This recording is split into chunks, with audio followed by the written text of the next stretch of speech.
आदाब नाजरीन, आप देख रहे हैं जी सलाम। आप लेकर हाजिर हैं हम बेहद खास प्रोग्राम जिसका नाम है आज का मुद्दा। आज का मुद्दा में बात करेंगे तमाम ऐसी मुद्दों पर जो कि लोकसभा इंतखाबात के अंदर छाए रहे लेकिन उनका हल और नतीजा कुछ नहीं निकला। लेकिन 2019 की तशहीर, दरअसल 2019 आम इंतखाबात की तशहीर खत्म हो चुकी है और इंतखाबी तशहीर में लीडरान के ताल ठोकने की मियाद भी खत्म हो गई है। आज शाम वज़ीर-ए-आज़म नरेंद्र मोदी और बीजेपी सदर अमित शाह ने प्रेस कॉन्फ्रेंस की तो कांग्रेस सदर राहुल गांधी ने भी प्रेस कॉन्फ्रेंस करके अपने दावे किए। इस बार के पूरे इंतखाबात के दौरान किसी लीडर ने भी असल मुद्दे पर ना तो बात की और ना ही बीजेपी ने अपने संकल्प पत्र पर बात की। इसके अलावा ना ही कांग्रेस ने अपने इंतखाबी मंशूर पर बात की। तमाम लीडरान ने एक दूसरे पर इल्जाम तराशी की। किसी ने चौकीदार चोर है का नारा लगाया तो किसी ने राजीव गांधी को बदउनवान नंबर 1 बताया। किसी ने हुब्बुल वतनी का मुद्दा उठाया तो किसी ने 72,000 देने का वादा किया। कोई गोडसे को देशभक्त बताता रहा तो कोई 84 के फसादात का हवाला देता रहा और हुआ तो हुआ उसे कहता रहा। इन्हीं तमाम मुद्दों के बीच लोकसभा इंतखाबात के असल मुद्दे जो आवाम से जुड़े हुए थे वो गायब नजर आए। ना किसी ने तालीम पर बात की, ना किसी ने आवाम के सेहत और मुद्दे को तवज्जो दी। ऐसे में सवाल कई उठते हैं और जिनके जवाब आज हम इस डिबेट में तलाशने की कोशिश करेंगे। तो कुल मिलाकर सवाल यही उठता है कि जितने मुद्दे जो होने चाहिए थे असल मुद्दे वो कहीं भटकते हुए नजर आए हैं। और जो आज हमने बात की है कि कौन कौन से मुद्दे उठे हैं और कौन कौन से उठने चाहिए थे, इन सभी पर गुफ्तगू होगी, चर्चा होगी, बहस करेंगे। डिबेट के अंदर इस वक्त हमारे साथ एक बेहद खास पैनल जुड़ गया है। सबसे पहले उन सभी का तारुफ करा देते हैं। इस वक्त हमारे साथ स्टूडियो में तशरीफ फरमा है मनोज यादव जी, स्पोक्स पर्सन है बीजेपी का। सर आपका बहुत बहुत खैर मकदम है। इसके साथ ही अनुज आत्रेय जी है, लीडर कांग्रेस के। सर आपका भी बहुत बहुत खैर मकदम करते हैं। साथ ही अभिजीत द्विवेदी जी हैं, पॉलिटिकल एनालिस्ट। सर आपका भी बहुत बहुत इस्तकबाल करते हैं। ऋषि मिश्रा जी है, सीनियर सहाफ़ी है, आपका भी बहुत बहुत खैर मकदम है। और साथ ही अजय कुमार है, स्पोक्स पर्सन है एलजेपी के, आपका भी बहुत बहुत इस्तकबाल करते हैं। क्योंकि आज वो दिन था जिसका सभी को इंतजार था कि वज़ीर-ए-आज़म नरेंद्र मोदी प्रेस कॉन्फ्रेंस करेंगे। क्योंकि कहा ही जाता है कि लगातार कांग्रेस की तरफ से कि वज़ीर-ए-आज़म नरेंद्र मोदी ने प्रेस कॉन्फ्रेंस नहीं की, लेकिन आज प्रेस कॉन्फ्रेंस की गई। मगर उन सबके बावजूद मुद्दे हम तलाशने की कोशिश ये कर रहे हैं कि आखिर मुद्दे जो होने चाहिए थे वो क्यों नहीं हुए। राफेल का मुद्दा उठाया गया, चोर है चौकीदार चोर है का मुद्दा उठाया गया, किसी को नीच कहा गया। कुल मिलाकर सवाल यही उठता है कि आखिर जो अहम मुद्दे थे उससे क्यों जितनी भी पार्टियां थी वो भटक गई है। क्या सिर्फ यही मुद्दे रह गए हैं? इस पर हम गुफ्तगू करेंगे। और सबसे पहला सवाल मनोज यादव जी जो कि स्पोक्स पर्सन है बीजेपी के, सर आपसे मैं जानना चाहूंगा कि भारतीय जनता पार्टी के पास इतने अच्छे अच्छे मुद्दे थे कि आप जीएसटी लेकर आए, आपने नोटबंदी की, इसके आप फख्र के साथ कहते हैं, लेकिन वो सारे के सारे मुद्दे धराशायी होते नजर आए। देखिए, भारतीय जनता पार्टी जिन मुद्दों पर थी उन्हीं मुद्दों पर कायम है जो मुद्दे लेके आई थी। भारतीय जनता पार्टी एक स्पष्ट नेतृत्व का मुद्दा लेके आई थी। भारतीय जनता पार्टी सुशासन का मुद्दा लेके आई थी और भारतीय जनता पार्टी राष्ट्रीय सुरक्षा का मुद्दा लेके आई है। तो उन्हीं मुद्दों पर कायम है भारतीय जनता पार्टी और उन्हीं मुद्दों पर कायम थी, है और रहेगी। दूसरी बात, देखिए, मुद्दों से भारतीय जनता पार्टी नहीं भटकी है। राजनीति में सवाल जवाब की एक प्रक्रिया होती है। जब वहां से सवाल पूछा जाएगा तो उसका जवाब भी दिया जाएगा। ठीक। और फिर उसी के एवज में हमने 5 साल का हिसाब जनता के सामने रखा है। जब हमने 5 साल का हिसाब जनता के बीच में रखा तो हमने कांग्रेस ने हमारे से सवाल पूछा तो हमने उसका जवाब दिया। तो हमने भी कांग्रेस से पिछले 65 सालों का सवाल किया कि भैया आपने पुराने जो 65 साल है उसका भी जवाब दे दीजिए। तो सवाल जवाब की प्रक्रिया राजनीति में चलती है, वो एक स्वस्थ लोकतंत्र की परंपरा है। लेकिन जो कांग्रेस ने किया है, जो कांग्रेस जो जातिवाद पर उतर आई, जो धर्मवाद पर तुष्टीकरण की राजनीति करती रही, प्रधानमंत्री जी को नीच कहती रही, प्रधानमंत्री पर जाति सूचक शब्द कहती रही, उनके माता पिता, मतलब ओछी से ओछी राजनीति करती रही। तो कहीं ना कहीं कांग्रेस के पास मुद्दे नहीं है। भारतीय जनता पार्टी अपने मुद्दों पर कायम है, थी और रहेगी। लेकिन सर राजीव गांधी का मुद्दा बीच में आखिर क्यों आ गया था अचानक से? वाह, मुझे एक बात बताइए, क्या राजीव गांधी जी के चरित्र के बारे में किसी ने सवाल उठाया? क्या राजीव गांधी जी के ऊपर व्यक्तिगत कोई टिप्पणी की? केवल और केवल राजीव गांधी जी के जो कुकर्म थे, जो 84 के दंगों में जो सिख नरसंहार हुआ था उस पर सवाल उठाया गया, जो बोफोर्स घोटाला हुआ था उस पर सवाल उठाया गया, जो भोपाल गैस त्रासदी हुई थी उस पर सवाल उठाया गया। उनके व्यक्तिगत चरित्र पर, उनकी शहादत पर सवाल नहीं उठाया बीजेपी ने। बीजेपी ने केवल और केवल उनके कारनामों पर सवाल उठाया है। और वो एक सामान्य व्यक्ति नहीं है, देश के पूर्व प्रधानमंत्री रहे हैं। निश्चित रूप से सवाल उठाए जाएंगे, उनकी जवाबदेही बनती है। क्योंकि कांग्रेस जब कटोरा लेकर के गांधी के नाम पर, गांधी परिवार के नाम पर जनता के बीच में भीख मांगती है, वोट की राजनीति करती है, तो क्यों नहीं भारतीय जनता पार्टी उनके सवाल पूछेगी? निश्चित रूप से उनके कामों का सवाल, उनका जवाब मांगा गया है, उनके जो कुकर्म थे उनका जवाब मांगा गया है, उनके व्यक्तिगत चरित्र पर टिप्पणी नहीं की है। ठीक है, रिप्लाई ले लेते हैं। अनुज जी, क्या जवाब देंगे आप इस पर? देखिए, बहुत ही शर्मनाक है और दुर्भाग्य है कि देश का जो है इस प्रकार के जो है हमारे देश में एक सत्ताधारी दल के लोग ऐसे हैं जो इस प्रकार की भाषा का प्रयोग करते हैं। इसमें इनका कोई गलती नहीं है। सबसे पहले तो मैं ये मानना चाहूंगा कि जब इनका शीर्ष नेतृत्व इस प्रकार की जो है हल्के शब्दों का प्रयोग करेगा तो हम अपेक्षा कर सकते हैं कि जिस ये कक्षा से ये निकल के आए हैं, जिस स्कूल की ये जो है उपज है, तो वहां इनको सिखाया यही जाता है, ये इनकी भाषा शैली है, तो इसलिए इसमें इनका कोई दोष नहीं है। लेकिन हम ये कहते हैं कि थोड़ा सोच समझ के बोल लेना चाहिए, जनता को जो है समझ लेना चाहिए। देश में लोकतंत्र में जो है जनता ही जनार्दन है और चुनाव चल रहे हैं, जनता सब एक एक बात सुन रही है और उसके हिसाब से आपका हिसाब किताब करेगी। देखिए, हमने आज तक कभी भी किसी पूर्व प्रधानमंत्री के लिए, चाहे विपक्षी दल के रहे हों, चाहे अटल जी रहे हों या कोई भी रहे हो, सबका सम्मान किया है। और देखिए, ये तो आप तो राजीव जी के लिए आज इतनी बातें इन्होंने बोली है इस चुनाव के दौरान, और अभी हमने डिबेट में भी सुना, आपकी चर्चा में भी सुना जी। राजीव गांधी जी वो शख्सियत रहे हैं जिन्होंने 21वीं भारत हमको जो है बना करके दिया, 21वीं सदी का भारत बना करके दिया, जिन्होंने देश में कंप्यूटराइज किया, जिन्होंने टेलीकम्युनिकेशन ला करके दी, जिनकी सोच इतनी दूर की थी और वो उनकी तरह झूठ नहीं बोला करते थे। हमारे प्रधानमंत्री ने तो अभी इंटरव्यू दिया है और उन्होंने बोल दिया कि 87 में मैंने अडवाणी जी को जो है इंटरनेट से जो मेल कर दी थी और डिजिटल फोटोज भेज दी थी, ना जाने कौन से इस समय देश में इंटरनेट आया नहीं है और मेल भी उन्होंने कर दी, लेकिन राजीव जी ने तो ला करके दिया था। और अगर उनकी मैं राजीव गांधी जी के उनके जो है लिए हुए फैसलों को और उनके जो उपलब्धियों को गिनाना लगूं तो मुझे लगता है सारा समय गिन जाएगा। लेकिन 2-3 बातों को जरूर मैं यहाँ पे आपके सामने करूंगा कि जो इन्होंने झूठे आरोप लगाए। देखिए, ये लोग वो लोग हैं जो संवैधानिक संस्थाओं का इन 5 सालों में हमने देखा है किस प्रकार से उनका प्रारूप बिगड़ा है, किस प्रकार से संवैधानिक संस्थाओं का हनन हुआ है, और वही अभी दर्शाता है कि अब ये सुप्रीम कोर्ट का, तो सुप्रीम कोर्ट ने किस तरह से असहाय होकर के पहली बार आजादी के बाद से लेकर के आज तक जनता की अदालत में गए, और आज ये लोग सुप्रीम कोर्ट को मान भी नहीं रहे हैं।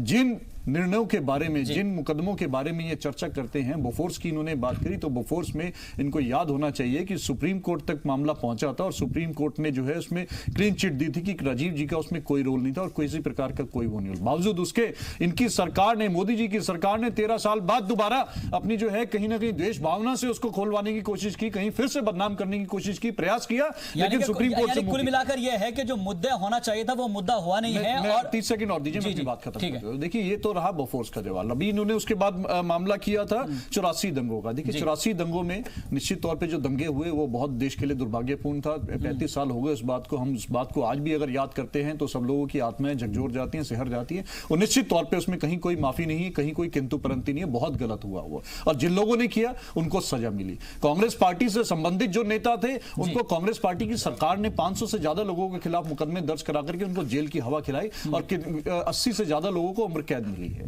तो ये तो हमारा चरित्र है। ये चाल चरित्र की बात मैं इसके ऊपर रिएक्शन जरूर लूंगा। जानबूझ करके कांग्रेस पार्टी को बदनाम, क्योंकि पंजाब में चुनाव है इसलिए 84 का दंगा सिखों के जख्मों पे नमक छिड़क करके देना चाहेंगे। और मैं भोपाल गैस पर बस लास्ट में 10 सेकंड में भोपाल गैस पर भी जवाब दे देता हूं। भोपाल गैस में एंडरसन के वकील कौन थे? जेम्स एंडरसन को बचाने के लिए वो तो आज के हमारे जो वित्त मंत्री है अरुण जेटली जी, देश के सबसे बड़े वही बचाने खड़े थे। आज आप भोपाल गैस त्रासदी की बात करते हैं, एंडरसन को तो बचाने ये खड़े थे। ठीक है अनुज जी, वो एक छोटा सा जवाब देता हूं। ठीक है, देखिए, जो संवैधानिक संस्थाओं की दुहाई देते हैं वो याद कर लें पत्रकारों को और देश की जनता को किन्होंने काल कोठरी में डाला था, संविधान की धज्जियां उड़ा दी गई थी। सबसे ज्यादा संवैधानिक अपमान हुआ है तो कांग्रेस पार्टी के समय में हुआ है। ये तो जिस सुप्रीम कोर्ट की बात कर रहे हैं, अभी कुछ दिन पहले महाभियोग लाने वाले यही लोग हैं, क्योंकि इनकी कुछ सुन नहीं रहे थे, महाभियोग भी लाने वाले यही लोग हैं। दूसरे नरसंहार की बात करता हूं। आज तक कांग्रेस पार्टी ने अधिकार पर भी आपने खेद भी नहीं जताया। नहीं, आप सांसदों का जो अधिकार है उस पर भी रोक लगा दी है। मनोज जी, अधिकार से लेकर मनोज जी ठीक है, आपने 30 सेकंड के लिए बोला। ठीक है सर, ठीक है, को भगाने वाले, ठीक है, प्लेन लाने वाले यही लोग हैं। ओके, यही लोग हैं। और मैं गालियों की बता देता हूं, कौन खड़ा ये बोल रहे हैं यही चीज मैं बोल रहा था, 56 56 मनोज जी, अनुज जी, प्रधानमंत्री मनोज जी, अनुज जी, नरेंद्र मोदी जी को दी गई 56 गालियां मैं दिखा रहा हूं। ठीक है सर, एक एक डेट के साथ मैं बता देता हूं। यही चीज है, इसके ऊपर आगे चर्चा करेंगे मनोज जी, इसके ऊपर आगे चर्चा करेंगे मनोज जी, इसके ऊपर आगे चर्चा करेंगे। ठीक है, ठीक है, ओके। अभिजीत जी, अब आप देख पा रहे हैं कि बीजेपी और कांग्रेस, मैंने दोनों से रिएक्शन इसलिए लिया था कि ताकि पता चल जाए कि असल मुद्दे क्या है। आपने देखा होगा इस 10 मिनट के अंदर कि आखिर मुद्दे क्या है और क्या होने चाहिए थे, और इसलिए आज का हमारा जो बहस का विषय है और जो चर्चा का विषय है वो यही है कि जो मुद्दे असल होने चाहिए वो मुद्दे नहीं रह जाते हैं, जो गड़े मुद्दे हैं वो खाड़ ले जाते हैं। जी, मैं दो बातें कहना चाहूंगा। देखिए कि वास्तविकता यह है कि जब आप सरकारों की तुलना करते हैं और पार्टियों की तुलना करते हो तो पार्टियां अपनी लेगेसी लेके जाती हैं। कांग्रेस की अपनी लेगेसी है, जैसे कि अभी अनुज जी ने काफी बताया कि राजीव गांधी जी ने ये काम किए थे, इंदिरा गांधी ने ये काम किए थे, नेहरू जी ने ये काम किए थे। जब आप सारी चीजें बताते हैं तो आपको उसके साथ ही साथ उनके समय में जो गलत चीजें हुई उसके प्रति भी जवाबदेह होना पड़ेगा, क्योंकि लगातार कांग्रेस की प्रियंका गांधी जी भी वही बातें दोहरा रही थी कि मैं राजीव जी की लड़की हूं, मैं बलिदानी की लड़की हूं, मैं इनकी लड़की हूं और उनकी लड़की हूं। ये सारी बातें जब आप करेंगे तो उसका आपसे सवाल ही पूछा जाएगा कि चलिए भाई साहब, उन भाई साहब के बारे में आप बात करते हैं, उन्होंने उनके समय में ये गलतियां हुई, ये गलतियां, इनका भी जवाब दे दीजिए। किसी भी पार्टी को चुनाव में ये करने का पूरा हक है। जहां तक मुद्दों की बात है, मेरा मानना है कि मीडिया में भी और नेताओं के लिए भी ये आसान हो चुका है कि नेता किसी भी नेता को कुछ भी ना मेहनत करनी हो, वो एक त्वरित बयान दे दे, पूरा चुनाव उस पर चला जाता है, अगले 2 दिन 3 दिनों तक मीडिया उसको मिल जाता है और उसके बाद उस मीडिया के लिए भी आसानी होती है और उस नेता के लिए भी आसानी होती है। आप चाहे प्रधानमंत्री के भाषण को ले लें या किसी भी अन्य नेता के भाषण को ले लो, उससे बहुत सारी बातें कही जाती हैं, लेकिन हम उनमें 1 या 2 लाइन चुनते हैं और उसी लाइन पे पूरी बहस कराते रहते हैं। अब देखिए क्या है कि जहां तक मुद्दों की बात है, भाजपा इस चुनाव में आई हुई, भाजपा लंबे समय से अपनी एक पूरी रणनीति लेकर चल रही है। मुझे लगता है ये कहना कि शिक्षा और चिकित्सा का विषय नहीं उठाया गया इसलिए चुनाव जो है मुद्दों पर नहीं हो रहा, ये कहना थोड़ा अनुचित होगा।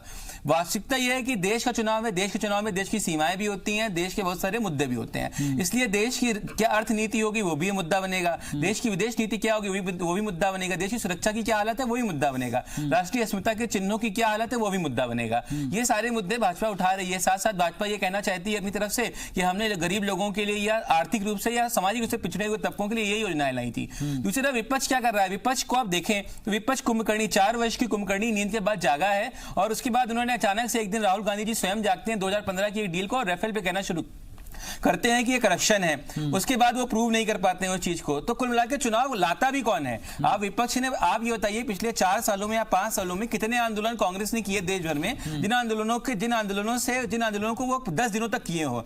एक सिंबॉलिक आंदोलन, कुछ सिंबॉलिक आंदोलन के अलावा उन्होंने कोई इस प्रकार के बड़े मूवमेंट नहीं किए। इस कारण से मोदी जी की लेजिटिमेसी को क्वेश्चन करने में फेल भी हुए हैं। आज यहाँ पर प्रेस कॉन्फ्रेंस में भी देखने को मिला, जब यहाँ पर कहा गया है कि अभी तक जो है विपक्ष ने कोई ऐसा मुद्दा नहीं उठाया, अपोजिशन ने, जो बदनवानी का मुद्दा हो, महंगाई का मुद्दा को लेकर, जैसे हम देखते थे कि पार्लियामेंट के जो है सीधे तक जाते थे और वहां पर जाकर बड़ा एहतजाज किया जाता था। महंगाई की दर अभी 3% से कम पे चल रही है।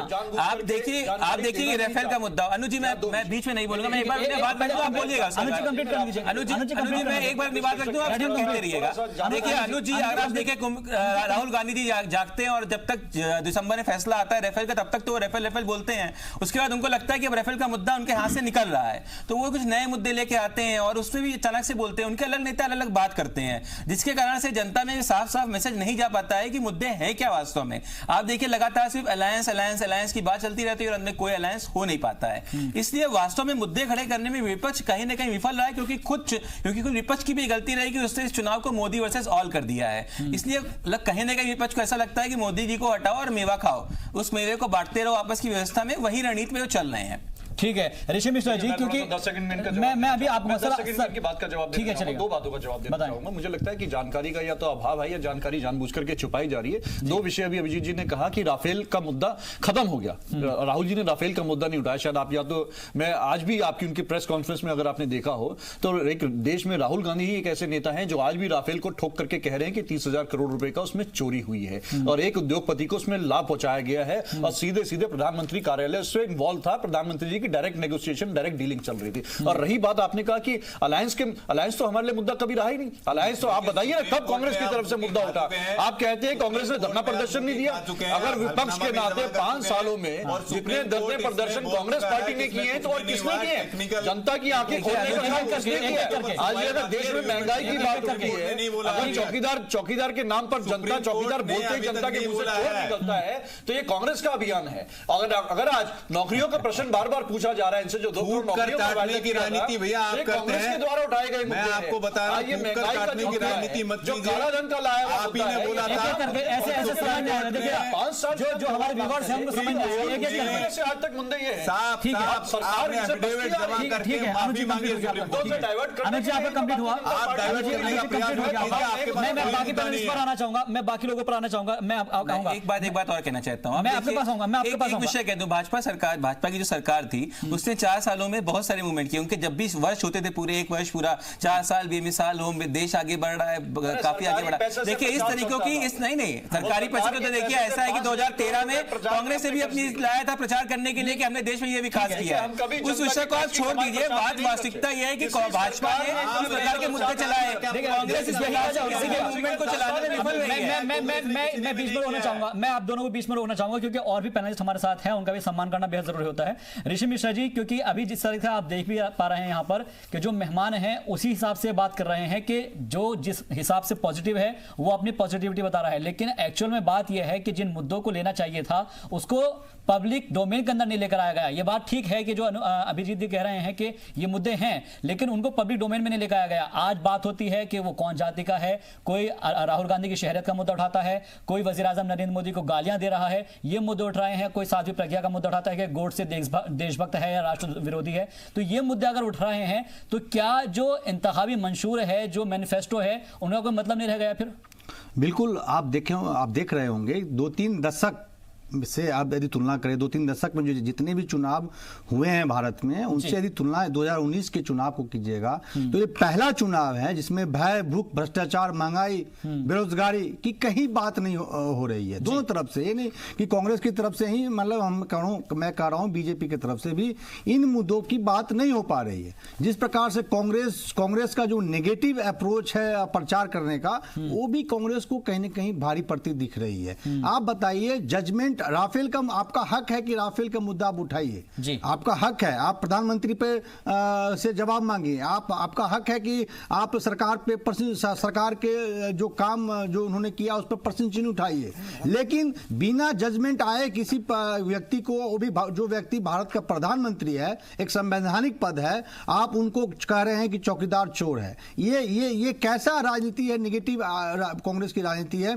हमें समझ में नहीं आती है। ये पहला चुनाव है 2-3 दशकों में जो राजनीतिक सौम्यता और शुचिता का सबसे जो न्यूनतम स्तर है उस पर चली गई है। मैं आपको याद होगा कि मायावती जी का बयान देख लीजिए, नवजोत सिंह सिद्धू का बयान देख लीजिए, चाहे सैम पित्रोदा का बयान देख लीजिए, चाहे हिमाचल प्रदेश के जो बीजेपी अध्यक्ष हैं उनका बयान देख लीजिए, किस प्रकार बिलो द बेल्ट जाके एक दूसरे पे हमला करते हैं। आप स्टूडियो में ही देख लीजिए ना, एक तेरा बयान अच्छा है, मेरा बयान अच्छा है, मेरा काम अच्छा है, तेरा काम अच्छा। जनता की बात जो दोनों मतलब कुल मिलाकर ये कहा जा रहा है कि उन्होंने नहीं मेरी कमीज आपसे ज्यादा अच्छी है, मेरी जी, मैं उसी पे आ रहा हूं। देखिए, यही राम मनोहर लोहिया थे जो जवाहरलाल नेहरू के सबसे बड़े आलोचक थे, सबसे बड़े, दोनों में वैचारिक मतभेद था। जब इसी टाइम मैगजीन, जो आज नरेंद्र मोदी जी के लिए टाइम मैगजीन ने जो लिखा है, उसी टाइम मैगजीन ने राम मनोहर लोहिया का आलोचना किया था कि ये नेहरू के कट्टर आलोचक और एंटी रहे हैं। लेकिन राम मनोहर लोहिया ने कहा कि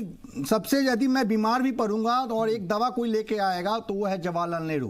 और जवाहरलाल नेहरू भी कहते थे कि राम मनोहर लोहिया जिस दिन पार्लियामेंट में नहीं आते हैं तो मेरा मन नहीं लगता है। तो ये था हमारे पॉलिटिकल जो 2 विरोधी होते थे, 2 वैचारिक विरोधी होते थे, उनका एक सौम्यता और शुचिता होती थी। मैं दूसरा एग्जाम्पल आपको बताना चाहता हूं, क्योंकि आज की युवा पीढ़ी को मालूम होना चाहिए कि हमारे जो पुराने जो पॉलिटिशियन थे उनके बीच कैसा कोऑर्डिनेशन था। मैं आपको बताता हूं कि गीता मुखर्जी सबसे बड़े आलोचक थे राजीव गांधी के, और जब राजीव गांधी की हत्या हो जाती है, पार्लियामेंट सेशन चालू होता है और गीता मुखर्जी पार्लियामेंट में राजीव गांधी जी को नहीं देखते हैं, वो ऐसे रोते हैं जैसे उनका कोई बेटा हो जो उनकी मृत्यु हो गई हो। तो ये था हमारे देश का कोऑर्डिनेशन और राजनीतिक सूचिता, हमारे पॉलिटिकल लोगों के बीच कोऑर्डिनेशन। तीसरा आपको एग्जाम्पल बताता हूं कि अटल बिहारी वाजपेयी और आडवाणी जी कितने ऊंचे सोच के थे कि एक बार की कहानी बताऊं कि पार्लियामेंट में प्रमोद महाजन ने पूर्व प्रधानमंत्री चंद्रशेखर के लिए अनपार्लियामेंट्री शब्दों का इस्तेमाल किया।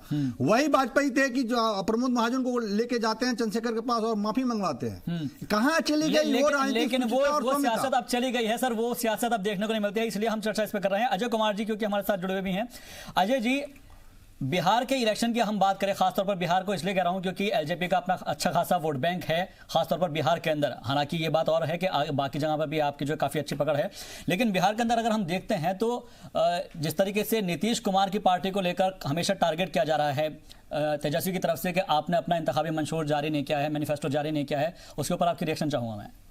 नहीं, देखिए वो जनता दल का विषय है, उस बारे में तो नहीं मैं बात कर पाऊंगा, लेकिन हाँ मैं एक सम्यक अगर मैनिफेस्टो नहीं, का आपने मैनिफेस्टो एटलीस्ट कम से कम होना चाहिए था ना कि अपने अगर आप लड़ रहे हैं तो कम से कम बताएं कि भाई हमारी हुसूलियाबियां ये है, हमने ये किया है और आने वाले वक्त में हम ये करेंगे। जी, जनता दल ने अपना मैनिफेस्टो क्यों नहीं लाया इस बारे में मैं बात नहीं करूंगा। मैं मैनिफेस्टो एज सच आपसे बात करने के लिए यहाँ पे इजाजत चाहूंगा। जी, सबसे पहले बड़ी अच्छी बात है, आप बधाई के पात्र हैं कि आपने इस सवाल को उठाया जी, और मैंने तमाम बहस को, तमाम मेहमानों को सुना। 55 साल का, फिर आप कहेंगे कि मैं पार्टी लाइन से बोल रहा हूं। 55 साल कांग्रेस इस देश की सत्ता में रही, सारी संवैधानिक संस्थाएं उसके पास थीं या उसके द्वारा संचालित होती थी। मैनिफेस्टो आज भी इलेक्शन प्रोसेस का कोई लीगल आधार नहीं है। अच्छा, किसी पार्टी ने मैनिफेस्टो लाया या नहीं लाया, इससे उसके चुनाव लड़ने या न लड़ने पे कोई चैलेंज नहीं उठाया जाता। ठीक है। दूसरी बात जो मैं आपको कहना चाहता हूं कि इस देश में ऐसे ऐसे भी दृष्टांत रहे हैं कि चुनाव शुरू हो रहा है कल और 8 घंटे पहले मैनिफेस्टो लाए गए, 4 घंटे पहले मैनिफेस्टो लाए हैं। तो मैनिफेस्टो को जब देखा चुनाव आयोग ने कि इसको ये इतना कम महत्वपूर्ण आगा जा रहा है, तो इस बार का जो इलेक्शन कंडक्ट रूल 2019 है उसमें एटलीस्ट एक समय सीमा फिक्स की गई कि चुनाव के इतने दिन पूर्व आपको मैनिफेस्टो लाना है। लेकिन वो कानूनी बाध्यता नहीं है, मैं फिर बता देता हूं, उसके खिलाफ कोई चुनाव आयोग कार्रवाई नहीं कर सकता है। तो फिर सवाल तो वहीं कांग्रेस पे ही आ जाता है जिम्मेवारी का कि आखिर आपने इतने दिन इस महत्वपूर्ण विषय को क्यों नहीं चर्चा के केंद्र बिंदु में लाया, क्यों नहीं कानूनी प्रावधान इसके लिए किए।